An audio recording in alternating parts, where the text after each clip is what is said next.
Bismillahirrahmanirrahim. Assalamualaikum warahmatullahi wabarakatuh. Alhamdulillah, asyhadu an la ilaha illallah wahdahu la syarika lahu ta'ziman li sya'nih wa asyhadu anna Muhammadan abduhu wa rasuluhu da'ila ridwani. Allahumma salli alaihi wa ala alihi wa ashabihi wa ikhwani. Hadirin dan hadirat yang dirahmati oleh Allah Subhanahu wa taala. Alhamdulillah, puji dan syukur kita panjatkan kepada Allah atas segala limpahan karunia yang Allah berikan selalu kepada kita. Salawat dan salam tercurahkan selalu kepada junjungan kita, ya, imam kita, pemberi syafaat kita, Nabi Muhammad sallallahu alaihi wasallam, dan juga kepada keluarganya serta seluruh sahabat beliau tanpa terkecuali. Kita melanjutkan bahasan kita. Sekarang kita akan bahas tentang kelahiran Nabi sallallahu alaihi wasallam. Tapi sebelumnya kita bahas dulu tentang nasab Nabi sallallahu alaihi wasallam. Nasab Nabi adalah Muhammad bin Abdullah bin Abdul Muttalib bin Hashim bin Abdi Manaf bin Qusay bin Kilab bin Murrah bin Ka'ab bin Lu'ay bin Ghalib bin Fihr bin Malik bin Nadhar bin Kinana bin Khuzaimah bin Mudrika bin Ilyas bin Mudhar bin Nizar bin Ma'ad bin Adnan. Jadi inilah nasab yang disepakati oleh para ulama dan tersebutkan dalam Sahih Al-Bukhari, yaitu dari Muhammad bin Abdullah sampai kakek beliau yang bernama Adnan. Dan Adnan ini kembali kepada Nabi Ismail alaihissalam. Ya, hanya saja para ulama khilaf antara Adnan sampai Ismail berapa kakek, antara Adnan sampai Ismail.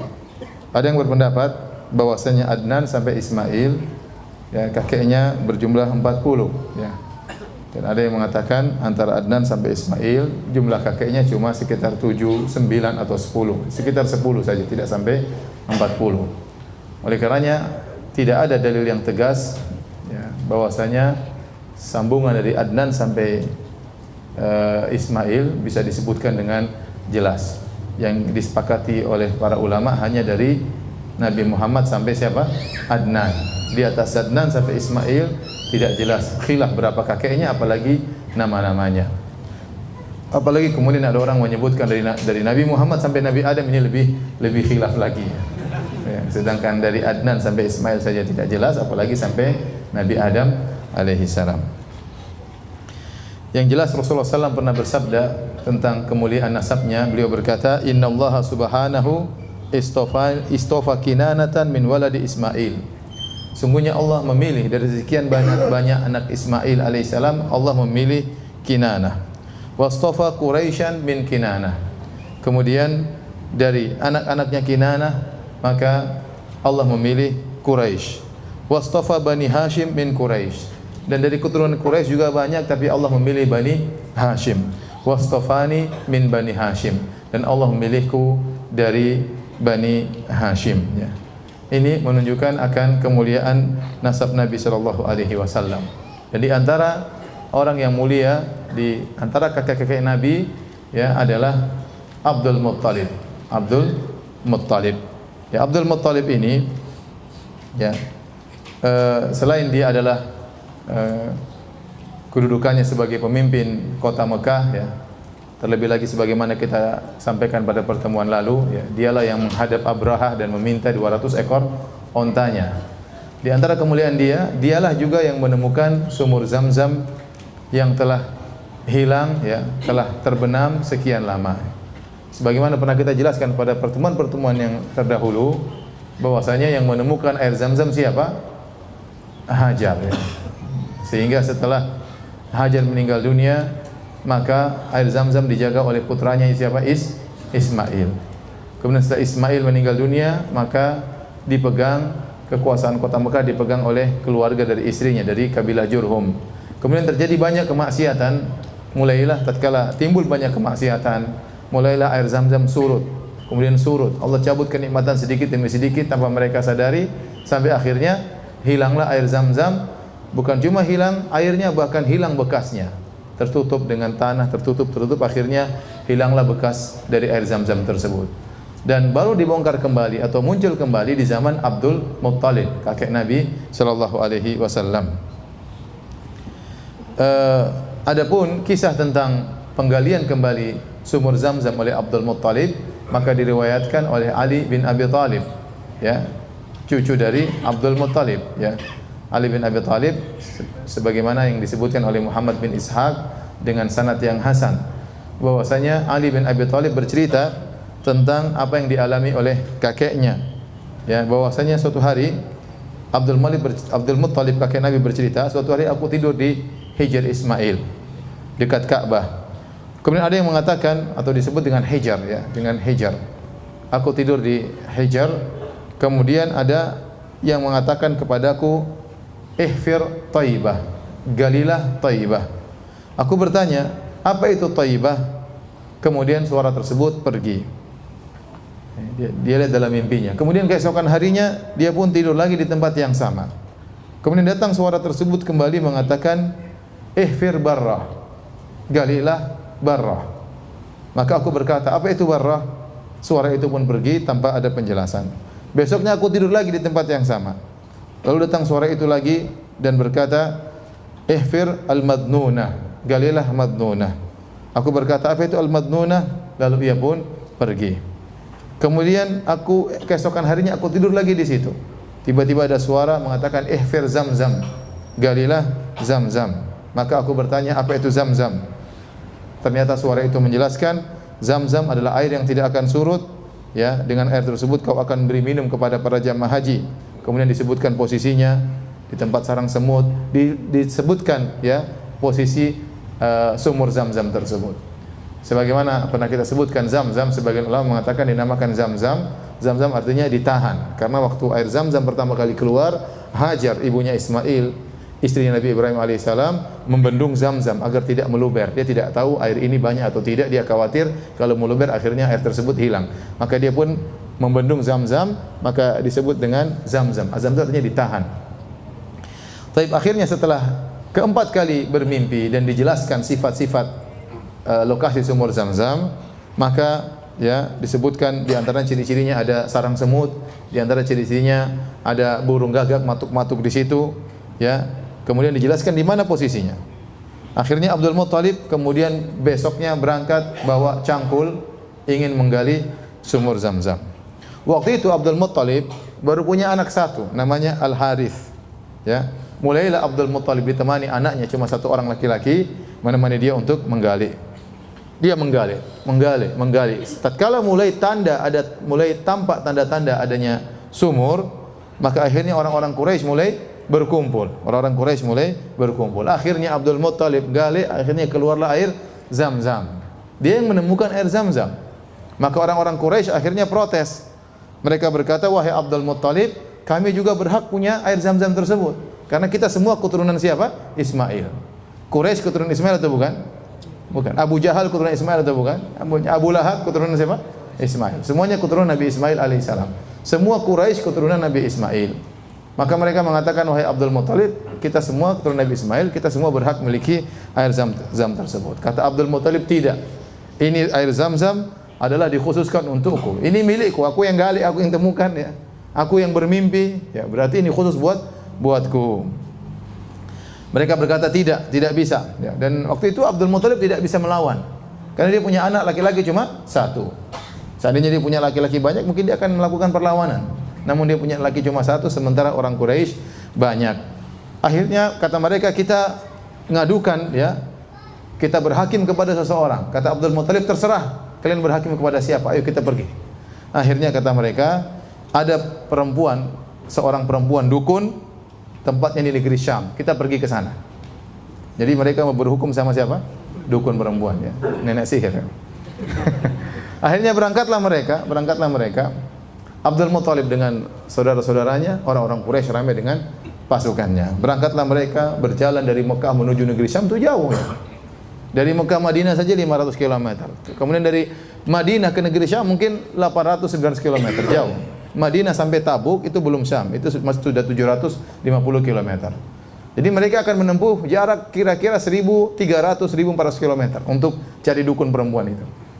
Akhirnya berangkatlah mereka, tentu melewati jalan yang terjal, melewati padang pasir dan macam-macamnya. Akhirnya berjalan dua rombongan tersebut. Di tengah perjalanan ternyata persediaan air Abdul Muttalib habis. Rombongan Abdul Muttalib persediaan airnya habis. Akhirnya rombongan Abdul Muttalib minta air dari rombongan Quraisy. Semuanya Quraisy, Abdul Muttalib juga Quraisy. Akhirnya mereka minta pada rombongan satunya tidak mau. Tidak mau. Kalau kau mau kasih Zam-Zam sama kita. Abdul Muthalib juga tidak mau, bertahan. Tidak ada, pokoknya bertahan. Akhirnya tatkala sudah benar-benar kehabisan air, sudah tidak bisa bergerak, akhirnya Abdul Muthalib berhenti, orang-orang Quraisy juga berhenti melihat apa yang akan dilakukan oleh Abdul Muthalib. Maka Abdul Muthalib berkata kepada sahabat-sahabatnya, daripada kita berjalan sampai akhirnya kita meninggal dunia, sama-sama meninggal dunia, tidak ada yang menguburkan kita, lebih baik kita gali kuburan kita masing-masing. Siapa yang meninggal terlebih dahulu kita kuburkan, agar kita meninggal semua dalam kondisi dikubur. Tinggal yang terakhir nanti urusan belakangan. Akhirnya mulailah mereka berhenti, mulailah mereka gali kuburan. Gali ya. Setelah kuburan sudah digali seluruhnya, tinggal mereka dikubur, tunggu satu orang mati satu demi satu. Ya, tiba-tiba Abdul Muthalib berubah pikiran. Dia mengatakan, wah kalau begini caranya kita cuma pasrah. Ayo kita berusaha, siapa tahu ada air di depan. Begitu Abdul Muthalib akan beranjak pergi, tiba-tiba ada air keluar dari kaki ontanya. Ya. Sehingga ini ada pertolongan datang. Akhirnya Abdul Muthalib pun minum, mengambil air, kemudian diberikan kepada orang-orang Quraisy. Akhirnya orang-orang Quraisy sadar bahwasanya memang Zam-Zam itu milik Abdul Muthalib. Akhirnya mereka tidak jadi pergi ke nenek sihir. Akhirnya mereka pulang dan akhirnya Abdul Muthalib yang berhak memiliki Zam-Zam. Ini kita jelaskan kepada Abdul Muthalib agar kita tahu bahwasanya Rasulullah SAW memiliki nasab yang sangat tinggi. Karena dia bernasab kepada Abdul Muthalib, seorang tokoh yang sangat dihormati oleh orang-orang Quraisy. Dan seluruh nabi-nabi diutus dalam nasab-nasab yang tinggi. Kenapa? Agar orang-orang tidak mencela nasabnya kalau ternyata nasabnya rendah. Ya, karena kalau ternyata ada seorang nabi ternyata dari nasab yang rendah, dia akan dituduh orang ini ternyata dari kalangan rendahan, dia ngaku sebagai nabi supaya dihormati. Khawatirnya akan ada yang mencela dari sisi itu. Karenanya Allah memilih seluruh nabi dengan nasab yang tinggi supaya tidak ada tuduhan bahwasanya orang ini ingin mencari kedudukan. Karena Nabi SAW seandainya dia tidak mengaku sebagai nabi pun, dia pasti sudah mulia. Dia akan mewarisi Zam-Zam, dia akan menjadi orang top karena kakek dia Abdul Muthalib. Jadi dia mengaku sebagai nabi atau memproklamirkan dirinya sebagai seorang nabi bukan mencari kedudukan. Bahkan dengan memproklamirkan dirinya sebagai nabi, maka dia akan terancam, dia akan dibunuh, akan diusir dan yang lainnya. Seandainya nabi mencari kedudukan, tidak perlu mengaku sebagai nabi, cukup dia mengaku saya cucunya Abdul Muthalib, maka dia akan menjadi orang yang mulia. Paham sini? Oleh karenanya tidak ada sisi celaan dari sisi nasab kepada para nabi karena mereka seluruhnya nasabnya tinggi. Dan ini yang pernah terjadi dialog antara Heraklius dengan Abu Sufyan. Waktu tahun 6 Hijriah terjadi perjanjian damai antara kaum muslimin dengan kaum musyrikin. Abu Sufyan masih kafir waktu itu. Dia berjalan-jalan menuju ke negeri Syam, akhirnya diketahui oleh Heraklius, raja Romawi, kemudian dipanggil oleh Heraklius. Heraklius sudah dengar-dengar berita tentang desas-desus lahirnya, munculnya seorang nabi di Jazirah Arab. Maka dia bertanya-tanya tentang Nabi Muhammad SAW. Banyak dia interogasi Abu Sufyan. Di antara pertanyaan yang dia sampaikan kepada Abu Sufyan, kaifa nasabuhu fikum? Bagaimana nasabnya nabi tersebut di antara kalian? Bagaimana nasabnya? Maka Abu Sufyan berkata, huwa fina dzu nasab. Sungguhnya Muhammad itu memiliki nasab yang tinggi. Maka Heraklius berkata, fakadzalika rusul tub'atsu fi nasabi qaumiha. Demikianlah para rasul seluruhnya diutus dengan memiliki nasab yang tinggi. Semuanya Nabi Isa, Nabi Musa semuanya memiliki nasab yang tinggi. Nabi Daud, Nabi Sulaiman dan seterusnya. Baik. Bagaimana lahirnya Nabi SAW? Ya, Nabi SAW lahir buah pernikahan dari ayahnya Abdullah dengan ibunya Aminah bintu Wahab. Ya. Abdul Muthalib dia pernah bernazar. Kakek Nabi Abdul Muthalib tadi yang punya Zam-Zam. Dia pernah bernazar, kalau saya punya 10 anak laki-laki, saya akan sembelih salah satunya. Saya akan sembelih salah satunya. Ya. Dan kenapa Abdul Muthalib bernazar demikian? Para ulama menyatakan dia mengucapkan nazar ini waktu dia sedang gali Zam-Zam, anaknya cuma satu tadi Al-Harith. Waktu dia dikepung oleh orang Quraisy minta untuk diberi jatah Zam-Zam, maka dia bernazar kepada Allah, ya Allah, kalau saya ini anak saya cuma satu. Kalau saya punya anak 10, saya sembelih satu. Ya, saya sembelih satu. Dan ternyata dikabulkan oleh Allah, anaknya jadi 10. Dia punya anak 10 laki-laki dan anak perempuan ada beberapa. Jadi Seluruh anak 10 laki-laki ini semuanya paman-paman Nabi. Satunya bapak Nabi, 9-nya paman Nabi sallallahu alaihi wasallam. Siapa 10 orang tersebut anak-anak Abdul Muttalib? Jadi rupanya Abdul Muttalib ini istrinya kalau nggak salah 4 ya. Dari 4 istri tersebut, maka anaknya 10 ya. Saya ketemu kemarin ada salah seorang teman dari Saudi, saya tanya, istri anak antum berapa? 10. Masya Allah, 10 Masya Allah. Itu laki-lakinya saja. Perempuannya 8 katanya. Nikah kapan? Dulu SMA langsung nikah, Masya Allah. Baik, yang pertama anak tertua namanya Al-Harith ya, dan ibunya adalah Sofiyah bintu Jundub. Yang kedua namanya Az-Zubair. Ya, ibunya adalah Fatimah binti Amr Al-Makhzumiyah. Yang ketiga Abdul Uzza. Abdul Uzza inilah Abu Lahab. Abdul Uzza Abu Lahab, ibunya adalah Aminah binti Hajar. Kemudian yang keempat Al-Muqawwam, ibunya adalah Halah. Yang kelima adalah Dirar, ibunya Natlah. Yang keenam Abu Talib, ibunya adalah Fatimah bintu Amr Al-Makhzumiyah. Yang ketujuh Hajal, ibunya adalah Halah bintu Huhaib. Yang kedelapan Abdullah.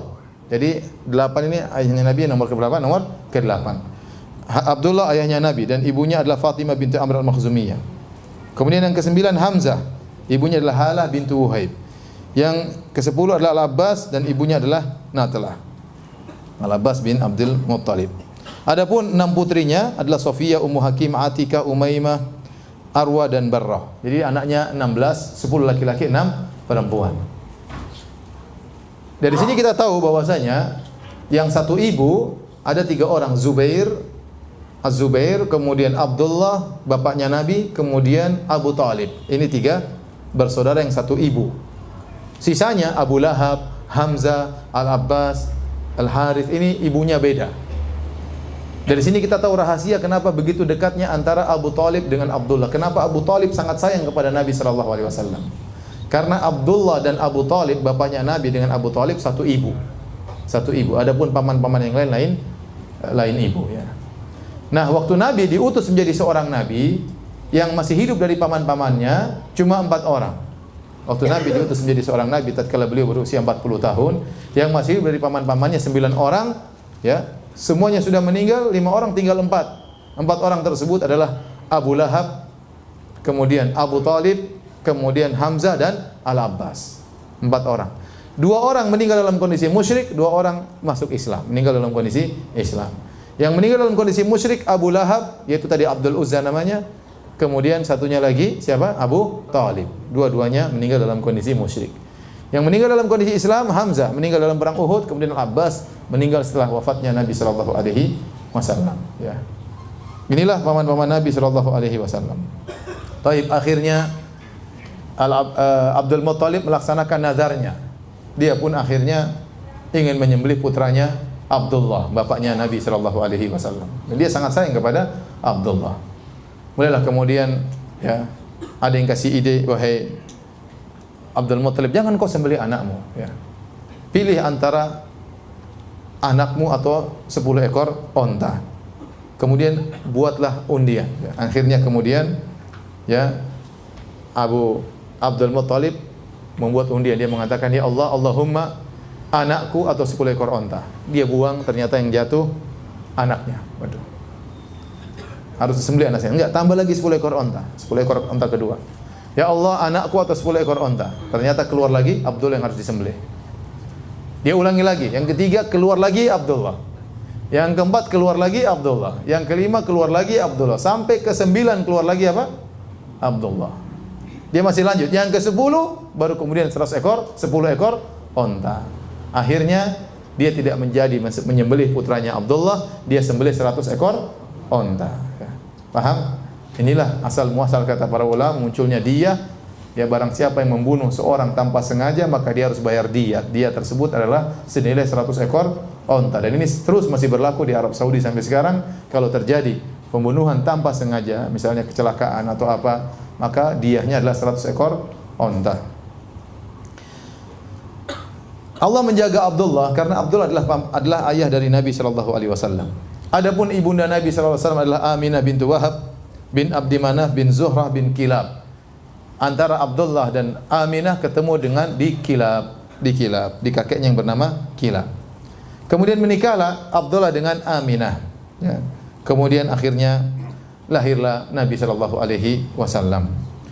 Adapun cerita-cerita tentang bagaimana proses pernikahannya maka tidak ada dalil yang jelas, tidak ada dalil yang sahih, ya. Cuma ada sebagian riwayat-riwayat dhaif yang menyebutkan tentang Abdullah. Ada yang mengatakan Abdullah punya istri yang lain selain Aminah. Ada yang mengatakan Abdullah melakukan nikah istibdha, yaitu seperti kita pernah jelaskan, ada seorang laki ingin mendapat bibit unggul maka dia suruh istrinya bersih kemudian suruh digauli oleh Abdullah. Ya, dan ini semua riwayat yang lemah. Ada yang mengatakan ada seorang wanita minta digauli oleh Abdullah, bapaknya Nabi. Kenapa? Dia melihat cahaya di bapaknya Nabi sallallahu alaihi wasallam. Namun sebelum wanita digauli, Abdullah menggauli dulu Aminah, ibunya Nabi sallallahu alaihi wasallam. Setelah dia menggauli Aminah, dia balik, wanita itu balik, ternyata cahaya sudah hilang dari wajah Abdullah. Maka dia bilang, saya tidak mau. Cahaya yang saya cari tersebut sudah hilang. Sudah hilang kemana? Sudah hilang ke Aminah. Tapi ini semua riwayatnya lemah. Semuanya riwayatnya lemah. Ya, sebagian riwayat-riwayat ingin mengisyaratkan bahwasanya Nabi adalah cahaya. Dan riwayat-riwayat tersebut semuanya lemah. Ya. Bahkan ada riwayat yang palsu, hadis palsu yang diyakini oleh sebagian orang-orang sufi, ya, bahwasanya Rasulullah pernah ditanya, ya Rasulullah, bagaimana tentang penciptaan alam semesta? Kata Nabi, yang pertama Allah ciptakanlah nuru nabiyyika, yaitu cahaya nabimu yang pertama diciptakan. Waktu itu belum ada arsy, belum ada qalam, belum ada lauhil mahfuz, belum ada langit, belum ada bumi, belum ada manusia, belum ada jin. Yang pertama Allah ciptakan adalah cahaya Muhammad, berasal dari cahaya Allah Subhanahu wa taala. Ini hadis palsu. Hadis apa? Palsu. Nabi Muhammad SAW adalah keturunan Nabi Adam alaihissalam dan dia bukan diciptakan dari cahaya. Yang diciptakan dari cahaya adalah malaikat. Adapun seluruh manusia, kata Nabi SAW, kullukum min Adam wa Adamu min turab. Seluruh kalian berasal dari Nabi Adam dan Adam tercipta dari tanah. Nabi Muhammad SAW berkata, ana sayyidu waladi Adam yaumal qiyamah. Aku adalah keturunan Adam, yang paling pemimpin keturunan Adam pada hari kiamat kelak. Wala fakhar, dan aku tidak sombong. Adapun hadis palsu tadi mengesankan seakan-akan Nabi dulu sebelum ada Nabi Adam. Ada cahaya dahulu, baru kemudian ada Nabi Adam dan malaikat dan jin dan yang lain. Ini semua adalah tidak benar, ini hadis palsu. Saya ingin sampaikan hal ini ya, karena sebagian orang menganggap berlebih-lebihan kepada Nabi SAW, sehingga mereka mengatakan Rasulullah SAW tercipta dari cahaya, tidak seperti manusia-manusia yang lainnya. Kata mereka Rasulullah SAW tidak punya bayangan. Kenapa? Karena cahaya matahari terpantul dengan cahaya Nabi SAW. Ini semua khurafat, tidak benar ya. Kenapa? Seandainya Nabi SAW benar-benar badannya bercahaya, maka orang-orang kafir pasti sudah beriman ya. Ya. Mereka protes tatkala Nabi seperti manusia. Kata mereka, wa qalu ma li hadzal rasuli ya'kulu at-ta'ama wa yamshi fil aswaq laula unzila ilaihi malak fayakuna ma'ahu nadhira. Ya, kata mereka, Rasul macam apa ini Muhammad? Jalan di pasar makan makanan. Kenapa tidak diutus malaikat untuk menjadi Rasul? Ya. Jadi orang-orang kafir berangan-angan bahwasanya seorang Rasul ini memang spesial luar biasa. Nah, kalau Nabi ternyata badannya bercahaya, kira-kira Abu Lahab beriman enggak? Beriman lah. Ini cahaya ini ya. Ya. Abu Jahal juga beriman ya. Ya, tapi Nabi manusia biasa, makanya mereka ngejek ya. Kenapa kamu yang harus jadi Nabi? Mereka mengatakan demikian. Kenapa kamu yang harus jadi Nabi? Kok enggak ada yang lain? Kenapa kamu yang harus dipilih oleh Allah Subhanahu wa taala? Apa kelebihanmu? Mereka mengejek Rasulullah sallallahu alaihi wasallam. Jadi Nabi sallallahu alaihi wasallam memang disifati oleh Allah bercahaya, tapi bukan cahaya berarti keluar lampu dari tubuhnya. Seperti firman Allah Subhanahu wa taala, ya ayuhan nabi inna arsalnaka syahidan wa mubasysyiran wa nadhira wa da'iyan ila Allah bi idnihi wa sirajan munira. Allah mengatakan, kami mengutus engkau wahai Rasulullah sebagai seorang rasul yang menyuruh kepada jalan Allah, wa sirajan munira, adalah sebagai lampu yang bercahaya. Ini maksudnya adalah kiasan, bukan berarti Nabi adalah lampu yang menyala terang ya. Oleh karenanya waktu Aisyah radhiyallahu taala anha dalam hadis yang sahih terjaga di malam hari ya, Aisyah mencari suaminya di mana dia enggak tahu. Dia cari-cari. Tahu-tahu dia pegang kaki Nabi, Nabi sedang sujud. Paham? Dalam Sahih Muslim. Seandainya Nabi ada lampunya, Aisyah lagi sujud. Enggak perlu cari-cari, paham? Enggak perlu cari-cari. Demikian juga dalam hadis yang sahih dalam Sahih Bukhari, karena rumah Aisyah kecil, cuma 4x4 kira-kira ya. Kemudian tidak ada space untuk salat, akhirnya Nabi salat dan Aisyah tidur di depannya persis dengan menjulurkan kedua kakinya. Kalau Nabi mau sujud, Nabi sentuh kakinya supaya kakinya dilipat. Jadi Aisyah nunggu disentuh oleh Nabi, baru kemudian Aisyah melipat kaki. Ya, karena space rumah yang sangat sempit. Aisyah berkata, wa kanatil buyutu laisa fiha masabih. Kenapa saya tunggu disentuh oleh Nabi? Kata Aisyah, karena rumah-rumah waktu itu tidak ada lampunya di malam hari, sehingga saya perlu disentuh dulu. Kalau seandainya Nabi bercahaya, Aisyah sudah tahu Nabi mau sujud, tidak perlu tunggu sentuhan. Paham? Demikian juga ya, mengatakan bahwasanya cahaya matahari kemudian mantul gara-gara kalah dengan cahaya Nabi, ini berlebihan ya. Dalam haji wada, Rasulullah SAW tatkala melempar jamarat, datang sebagian sahabat menaungan baju di atas kepala Nabi SAW. Kenapa? Karena agar Nabi tidak kepanasan. Ya, jadi kita katakan Nabi bercahaya, ilmunya bercahaya, wajahnya bercahaya, tapi bukan seperti lampu yang disangkakan oleh sebagian orang-orang berlebihan tentang Nur Muhammad. Berlebihan tentang Nur Muhammad, dan hadis tentang Nur Muhammad itu hadis palsu. Tidak boleh diyakini karena akidah tidak boleh dibangun di atas hadis palsu. Taib. Hadirin dan hadirat yang dirahmati oleh Allah Subhanahu wa taala, ya. Abdullah kemudian menikah dengan Aminah bintu Wahab, dan akhirnya ibunya Aminah mengandung Nabi sallallahu alaihi wasallam. Disebutkan bahwasanya bapaknya itu Abdullah ketika sedang berdagang ke negeri Syam, beliau mampir ke kota Madinah. Kemudian sakit dan akhirnya meninggal dunia dan dikuburkan di kota Madinah. Ketika itu Nabi masih dalam kondisi janin dalam perut ibunya. Oleh karenanya Nabi dilahirkan dalam kondisi tidak memiliki bapak. Inilah puncak daripada keyatiman. Ada orang yang lahir masih ada bapaknya, masih ada ibunya, dia masih merasakan sentuhan ayahnya, baru kemudian ayahnya meninggal belakangan atau ibunya kemudian meninggal belakangan. Tetapi Nabi SAW waktu lahir bapaknya sudah tidak ada. Itu yang Allah sebutkan dalam surat Ad-Duha, alam yajidika yatiman fa'awa. Bukankah Allah mendapati engkau dalam kondisi yatim, lalu Allah menaungimu wahai Muhammad? Ya, dan ini adalah puncak keyatiman. Rasulullah SAW lahir dalam kondisi ayahnya tidak ada, kemudian dia dirawat oleh ibunya. Dan banyak orang-orang berhasil dirawat oleh ibunya. Contohnya Nabi Muhammad SAW, ya, contohnya Nabi Musa alaihissalam disebutkan dalam beberapa surat. Allah hanya sebut tentang ibunya, Allah tidak sebutkan bapaknya di mana. Allah tidak jelaskan sama sekali. Nabi Isa alaihissalam juga yang merawat apa? Ibunya. Ya. Nabi Ismail juga yang merawat siapa? Ibunya. Taib. Bagaimana kelahiran Nabi SAW? Datang riwayat-riwayat yang lemah yang menceritakan tentang keajaiban kelahiran Nabi SAW. Tapi riwayatnya semuanya lemah. Di antaranya disebutkan Nabi waktu dilahirkan dalam kondisi tangannya langsung lahir, langsung keluar dari perut ibunya dalam kondisi bersandar seperti ini, melihat ke atas. Tapi hadisnya lemah. Demikian juga ada sebagian hadis disebutkan Nabi dilahirkan diletakkan di atas batu, dikasih kain, tahu-tahu batu tersebut pecah. Ini juga hadisnya lemah. Ya. Kemudian disebutkan juga waktu Nabi dilahirkan oleh ibunya pakai jimat-jimat di tangannya. Tahu-tahu jimat-jimat itu semuanya putus. Bagus hadis ini, tapi hadisnya juga apa? Lemah. Kemudian juga dalam riwayat yang lemah juga, ibunya tatkala melahirkan tiba-tiba dia melihat dalam mimpinya ada yang mengatakan namakan anakmu dengan Muhammad, tapi hadisnya juga lemah. Demikian juga disebut dalam hadis yang lemah, waktu Nabi SAW lahir, maka istana kerajaan Persia bergetar. Ya, bahkan ada yang runtuh dari istana tersebut. Ini juga lemah. Ada yang mengatakan juga waktu Nabi SAW dilahirkan, maka api yang disembah oleh orang-orang Majusi di Persia, apinya mati, tidak pernah mati selama ini. Mati kenapa? Karena lahir seorang Nabi. Ini juga hadisnya bagus, tapi hadisnya apa? Lemah, dhaif, tidak bisa dijadikan dalil. Demikian juga ada dalil yang menyebutkan Rasulullah SAW lahir dalam kondisi sudah tersunat, tapi hadisnya juga apa? Lemah. Hadisnya juga lemah. Ya. Oleh karenanya hadis-hadis yang lemah ini tidak bisa kita jadikan dalil. Ada hadis yang lain disebutkan hadisnya lemah juga, tapi lemahnya tidak terlalu parah. Ya, bahwasanya Nabi disunat oleh kakeknya Abdul Muttalib sebagaimana kebiasaan orang-orang Arab, kalau ada yang lahir maka disunat tatkala masih kecil. Jadi ini hadis-hadis dhaif tentang kelahiran Nabi SAW. Ada hadis yang sahih, Rasulullah SAW pernah bersabda, ana da'watu Abi Ibrahim wa bisyarati Isa qaumahu wa ru'ya ummi allati ra'at ka'anna kharaja minha nurun adha'at lahu qusurus Syam. Aku ini adalah pengkabulan dari doa kakekku Ibrahim alaihissalam. Nabi Ibrahim waktu pergi kota Mekah meletakkan Ismail, Nabi Ibrahim berdoa, Rabbana wa ba'ath fihim rasulan min anfusihim. Ya Allah, utuslah kepada mereka seorang rasul dari kalangan mereka.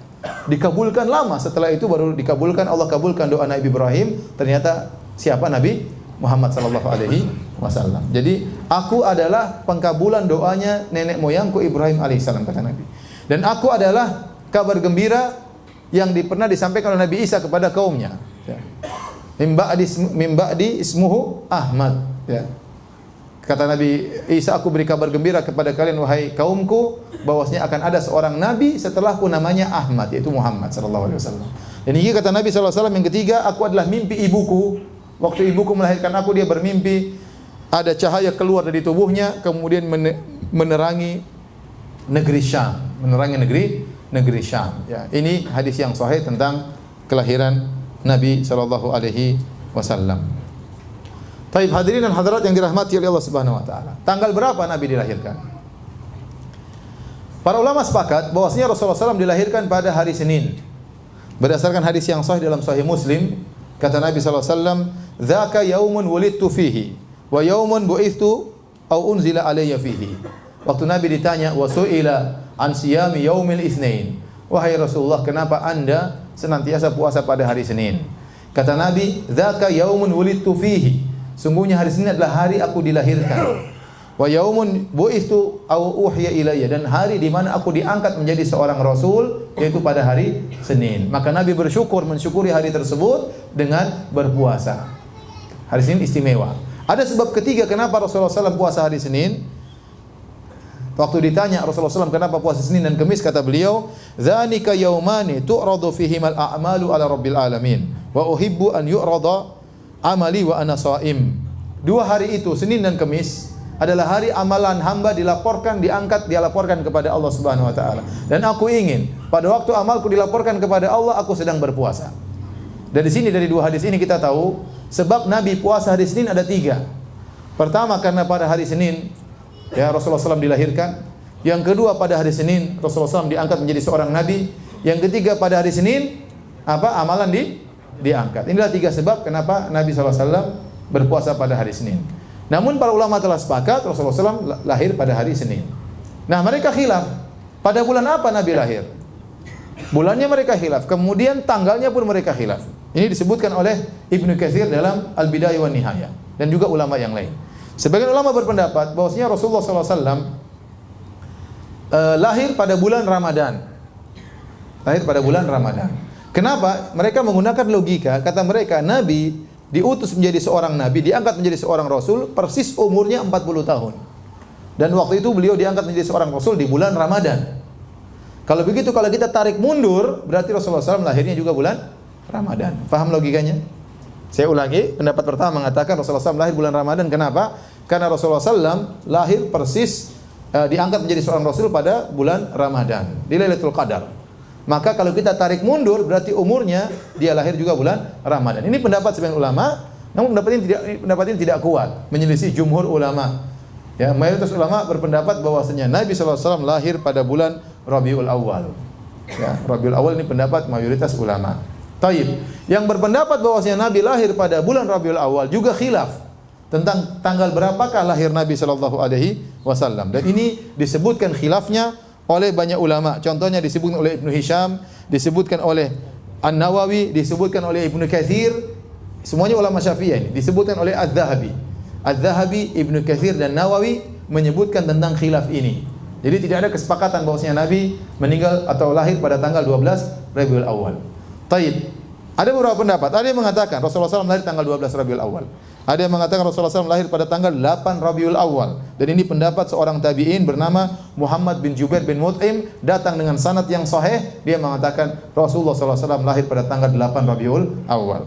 Pendapat yang ketiga mengatakan Nabi lahir pada tanggal 10 Rabiul Awal. Pendapat yang keempat mengatakan Rasulullah SAW lahir pada tanggal 2 Rabiul Awal. Ada yang mengatakan kelima Rasulullah SAW lahir pada tanggal 17 Rabiul Awal. Jadi ada khilaf di kalangan para ulama tentang tanggal lahirnya. Ya. Kenapa ada khilaf? Karena memang mereka tidak begitu perhatian tentang tanggal lahir tersebut, karena tidak ada ibadah tertentu yang dibangun di balik tanggal tersebut. Tidak ada ibadah yang dibangun di balik tanggal tersebut. Berbeda dengan misalnya penentuan hilal. Kita harus lihat hilal tanggal berapa karena kita mau puasa misalnya, atau kita ingin Idul Fitri. Ada ibadah dibangun di balik tanggal tersebut. Baik. Hadirin yang dirahmati oleh Allah Subhanahu wa taala, dari sini yang bisa kita pastikan Nabi sallallahu alaihi wasallam lahir pada hari Senin, ya. Ini yang bisa kita pastikan. Nah, bagaimana? Bolehkah kita bergembira dengan lahirnya Nabi? Boleh. Nabi mengagungkan hari lahirnya.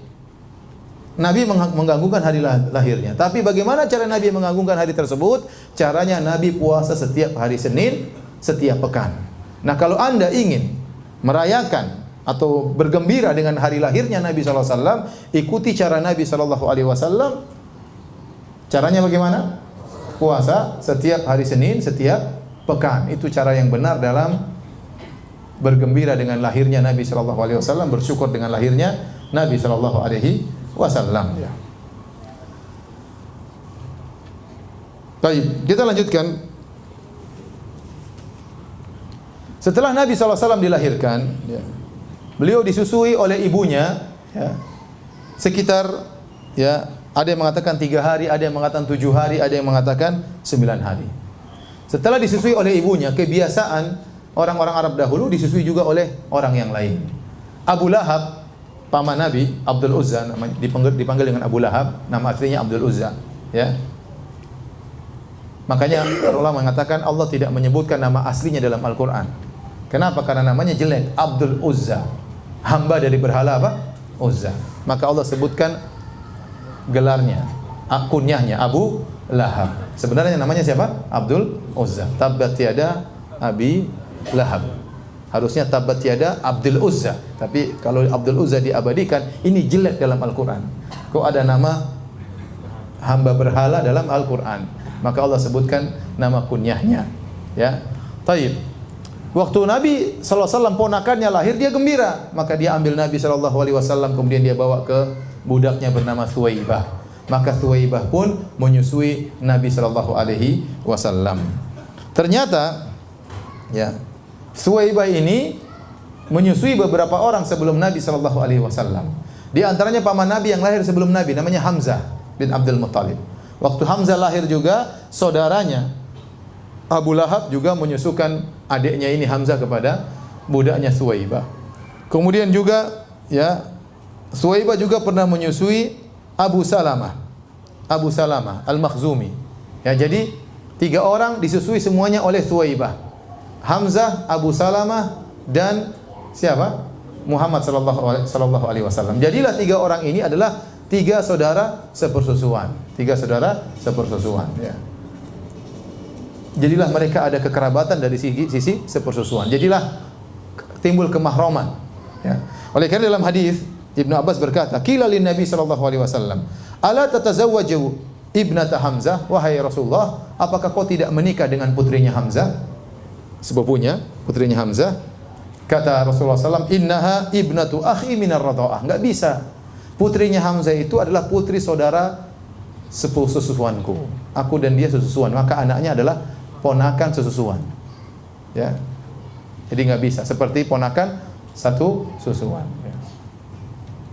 Sehingga Nabi tidak bisa menikah dengan putrinya Hamzah. Demikian juga Nabi pernah didengar kata Ummu Habibah, "Fa inna nuhaddatsu annaka turidu an tankiha bil ibnata Abi Salamah." Kami dengar, wahai Rasulullah, Anda ingin menikah dengan putrinya Abu Salamah. Putrinya Abu Salamah. Kata Nabi, bintu Ummi Salamah, menikah dengan putrinya Ummu Salamah. Kan putri Ummu Salamah kan istrinya Nabi juga. Jadi Ummu Salamah bawa anak bawaan perempuan. Dari hasil pernikahan dia dengan siapa? Abu Salamah. Jadi putrinya namanya bintu Abi Salamah. Kemudian ada berita desas-desus bahwasanya Nabi ingin menikah dengan putrinya Ummu Salamah.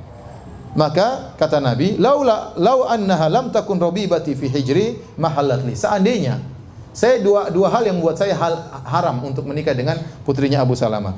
Innaha labnatu akhi minar radha'ah. Pertama, putrinya Abu Salamah ini adalah anak putri dari saudara susuanku. Karena Abu Salamah satu susuan dengan Nabi SAW. Maka tidak boleh, ini seperti keponakanku, keponakan susuan.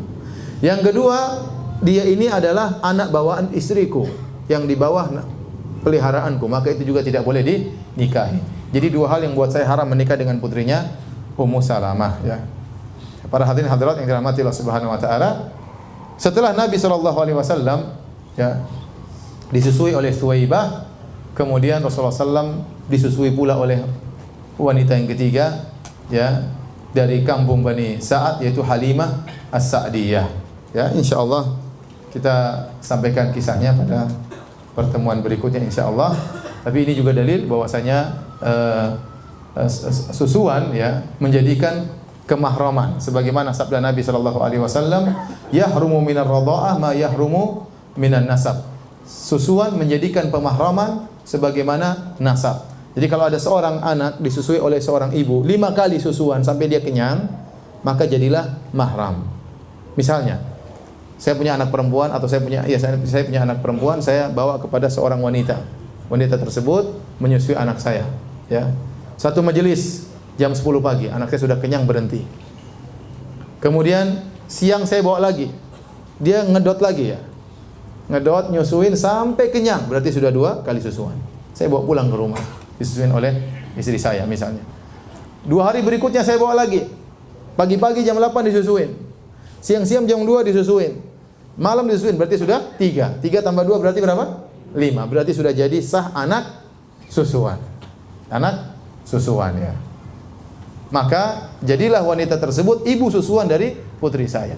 Jadilah wanita tersebut seluruh anak laki-lakinya adalah saudara susuan dengan putri saya. Tidak boleh dinikahi. Karena putri saya adalah ya putri susuan dari ibu ini. Maka seluruh anak laki-lakinya adalah saudara-saudara susuan dari putri saya. Karena terjadi pemahraman, keharaman dengan persusuan sama seperti dengan nasab, ya. Paham atau tidak? Paham. Jadi hati-hati kalau Anda misalnya menyusukan anak Anda kepada seorang wanita, maka dicek, dijelas-jelas bosnya kasih tahu ini ibu susuanmu. Jangan-jangan kemudian hari dia jatuh cinta sama anak dari ibu tersebut, tidak boleh karena itu adalah saudara susuan, ya. Taib, demikian kajian kita. Insyaallah habis salat Isya kita tanya jawab. Wabillahi taufiq wal hidayah. Assalamualaikum warahmatullahi wabarakatuh. Assalamualaikum warahmatullahi wabarakatuh. Alhamdulillah, salatu wassalamu ala Rasulillah wa ala alihi wa sahbihi wa mawala. Hadirin dan hadirat yang dirahmati oleh Allah Subhanahu wa taala, kita lanjutkan kajian kita ya. Sesi tanya jawab.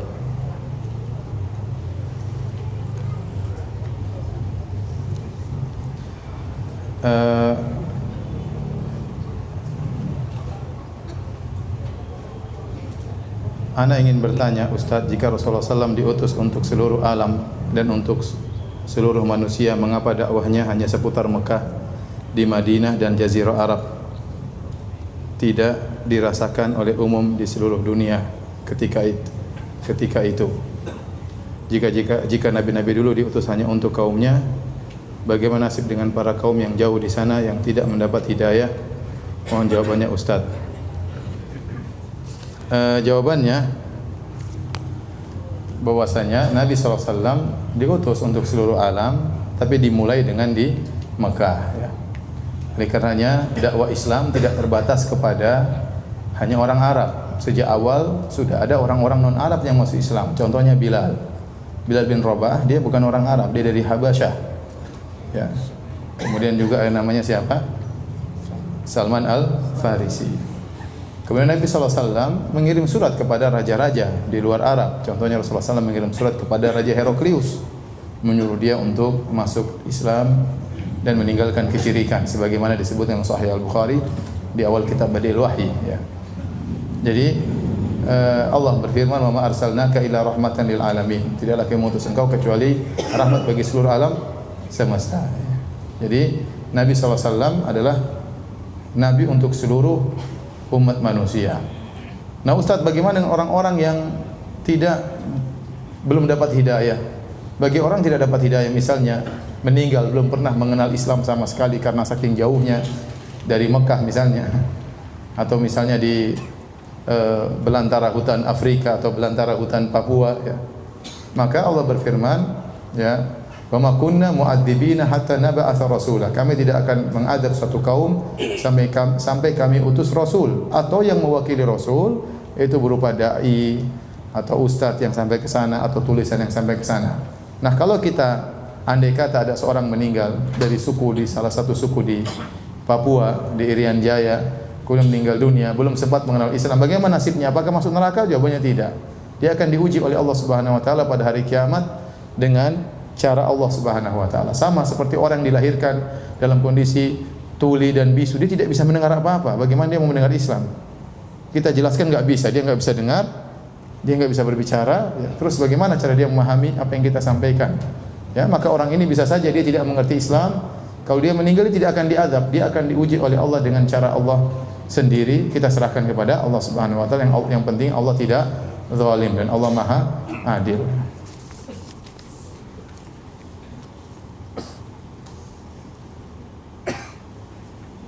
Ustaz, bagaimana dengan riwayat Rasulullah SAW dibawa berdagang oleh pamannya?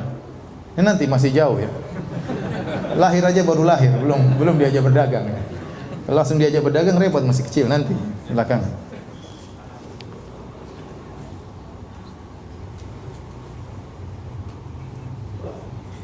Afwan, di luar tema Ustaz, di kampung kami biasanya diadakan penutupan pengajian sebelum bulan Ramadan dan pembagian paket makanan sembako. Bolehkah kita ikut membantu menyiapkan membungkus paket-paket makanan? Boleh, ini membantu ke masyarakat, enggak ada masalah ya. Enggak ada masalah. Ini bukan ibadah tertentu, enggak, ini hanya sekedar kebiasaan masyarakat dan ini tidak dianggap sebagai perayaan tertentu. Ya sekedar menjelang Ramadan kita kasih sembako kepada masyarakat. Ini amal yang baik. Sama bagaimana riwayat bahwasanya awan menaungi Nabi saat berjalan, nanti ya. Sabar ya. Baru lahir, belum apa-apa. Jadi banyak orang tidak sabar ya. Tanya, Ustaz bagaimana Rasulullah menikah dengan Khadijah? Belum. Ustaz bagaimana Rasulullah SAW poligami? Belum, baru lahir. Belum, masih jauh. Tenang saja, santai aja.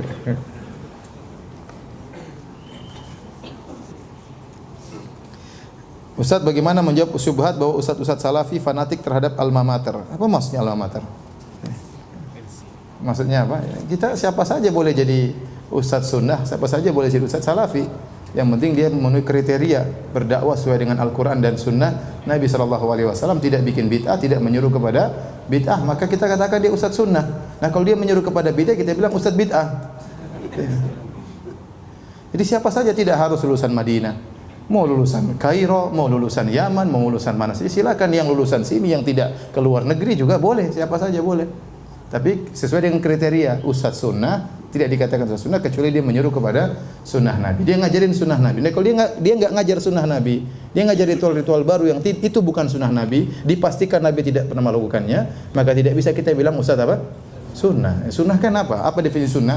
Sunnah sesuatu yang dilakukan oleh Nabi, disandarkan kepada Nabi, itu namanya sunnah Nabi Sallallahu Alaihi Wasallam. Yang tidak dikerjakan Nabi bukan namanya sunnah. Anda mau nampakkan apa terserah Anda, tapi itu bukan sunnah Nabi Sallallahu Alaihi Wasallam. Ya.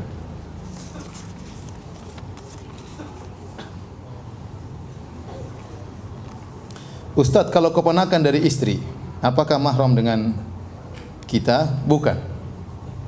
Istri kita punya ponakan perempuan, itu bukan mahram kita.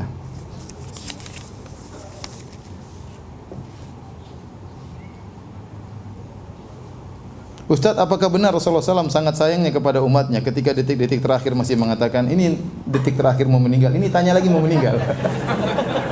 Lebih jauh lagi. Nanti, insya Allah ya, nanti ya. Sabar ya. Kenapa di sini orang terburu-buru semuanya?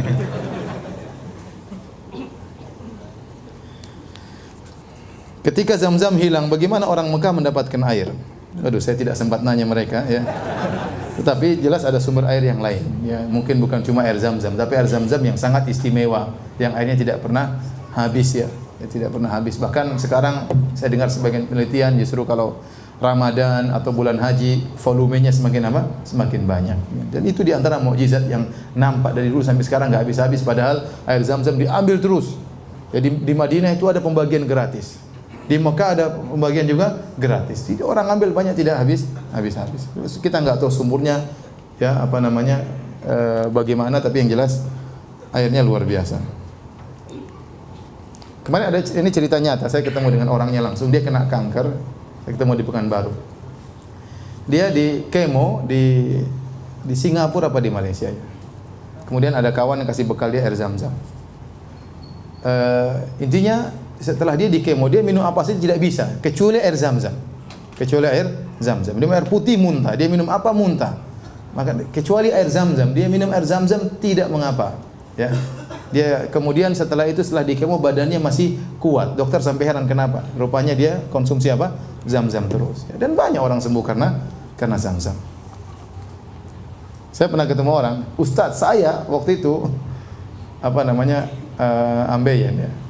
Saya bingung Ustadz, bagaimana akhirnya saya Zam-Zam bismillah sembuh akhirnya. Ya itu antum saja, yang lain belum tentu ya. Jadi keyakinan. Jadi Zam-Zam itu perlu dengan keyakinan. Banyak orang tidak begitu yakin akhirnya tidak sembuh-sembuh ya. Makanya kata Nabi sallallahu alaihi wasallam, "Ma'u Zamzam lima syuriba lahu." Air Zam-Zam tergantung niat orang meminumnya. Rasulullah mengatakan innahu ta'amu tu'min wa shifa'u suqmin. Sesungguhnya Zam-Zam itu bisa membuat kenyang dan bisa menyembuhkan penyakit, dan banyak orang sembuh dengan Zam-Zam. Saya mohon sangat dibacakan pertanyaan saya. Ya udah saya bacain deh. Saya mengenal sunnah sejak 2005 dan mulai mengamalkan sunnah sejak 2008. Saya mempunyai istri yang cantik dan keluarga besar yang hampir semua mengenal sunnah. Dan saya punya kehidupan harta yang sangat layak. Tahun 2015 awal saya terkena fitnah wanita. Selama 6 bulan saya melakukan perbuatan keji yang hampir saya tidak bisa menghitung berapa jumlahnya. Saya seperti orang mabuk ya dan gila. Semua pemahaman saya tentang agama seperti hilang karena fitnah ini. Jadi dia berzina maksudnya. Setelah 6 bulan saya tersadar dan menutup semua akses ke fitnah wanita tersebut. Ke fitnah wanita. Sudah hampir 3 tahun berlalu. Rasa sakit saya tidak pernah hilang dari hati saya. Saya menangis setiap hari dan sangat menyesal. Kenapa saya bisa jatuh berdosa tersebut Ustaz? Apakah karena ujub? Mohon nasihat bagi hati saya. Saya merasa amalan tiada arti dan berguna di hadapan Allah. Saya katakan kita menangisi dosa-dosa kita ya, karena sampai tadi berzina berulang-ulang ini dosa bukan sepele ya. Dosa bukan sepele. Allah menyebutkan zina adalah dosa yang spesial. Kalau ada dosa-dosa besar, ini dosa yang super besar. Makanya Allah sebut dalam surat Al-Furqan, kata Allah, walladzina la yad'una ma'allahi ilahan akhar wa la yaqtuluna nafsa allati harramallahu illa bil haqq wa la yaznun. Wa may yaf'al dzalika yalqa athama yudha'af lahu al-'adzabu yawmal qiyamati wa yakhlud fihi muhana illa man taba. Dan orang-orang tidak pernah berbuat syirik, dan orang-orang tidak pernah membunuh orang lain, dan orang-orang tidak pernah berzina. Ini 3 dosa yang sangat besar. Syirik, membunuh orang, dan apa? Berzina ya. Syirik berkaitan dengan hak Allah, membunuh orang berkaitan dengan apa? Orang lain, berzina dosa hawa nafsunya ya. Kata Allah, "Wa may yaf'al dzalika yalqa athama." Barang siapa melakukan 3 dosa ini, maka dia akan mendapatkan dosanya. Yudha'af lahul adzabu yaumal qiyamah. Dia akan dilipat gandakan dosanya, azabnya pada hari kiamat. Wa yakhlud fihi muhana. Dan dia akan kekal dalam neraka dengan kondisi terhina. Tapi kata Allah, illa man taba, kecuali orang yang bertaubat ya. Maka ya seorang ya terjerumus dalam kemaksiatan itu sebab karena dosa yang dilakukan sebelumnya. Dosa membawa orang kepada dosa yang lain. Tetapi pintu taubat Allah terbuka. Maka saya sampaikan kepada orang ini ya, benar-benar menutup akses fitnah wanita. Jangan sampai terjebak dengan ya di jebakan yang sama. Seorang lelaki harus cerdas. Dia tahu kapan imannya naik, kapan imannya turun. Dia tahu dia lemah dalam sisi ini, dia tahu dia kuat dalam sisi ini. Maka jangan dia coba-coba mengulangi pada perkara yang lemah. Allah sekarang kasih dia kesempatan untuk bertobat. Dia mulai ikut pengajian lagi, alhamdulillah ya. Entar lagi mudah-mudahan bisa ketemu dengan bulan Ramadan. Maka jangan coba-coba untuk mengulangi fitnah tersebut ya.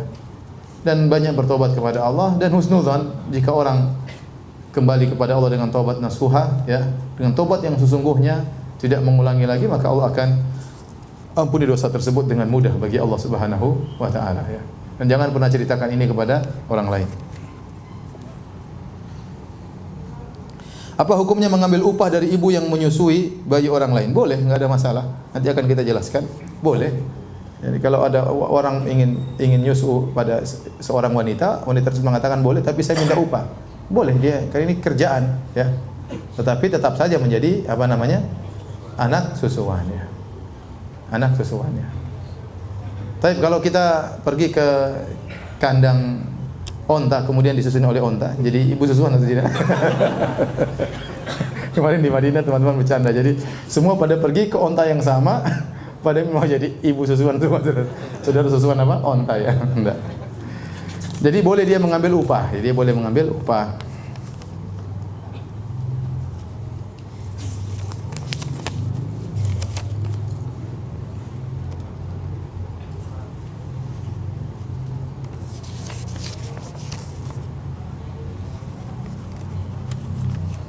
Bisakah sebutkan silsilah Nabi sampai Nabi Ibrahim?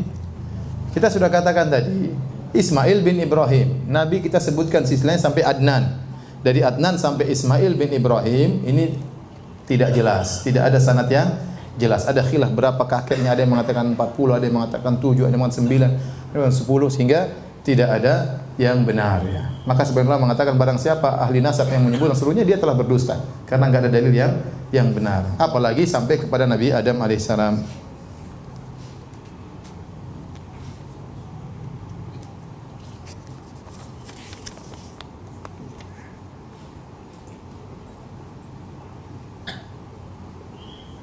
Ustaz, anak akhwat mana yang lebih utama pada saat Ramadan, tarawih di masjid atau mengambil ibu anak yang sakit di rumah?